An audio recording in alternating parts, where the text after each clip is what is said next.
कापुराची वाट ओवाळू तुझला स्वामी ओवाळू तुझला देहभाव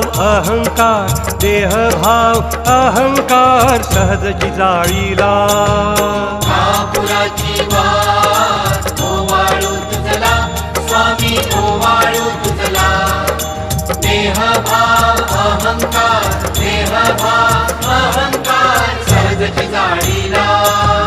दया क्षमा शांती उजळली ज्योती स्वामी उजळली ज्योती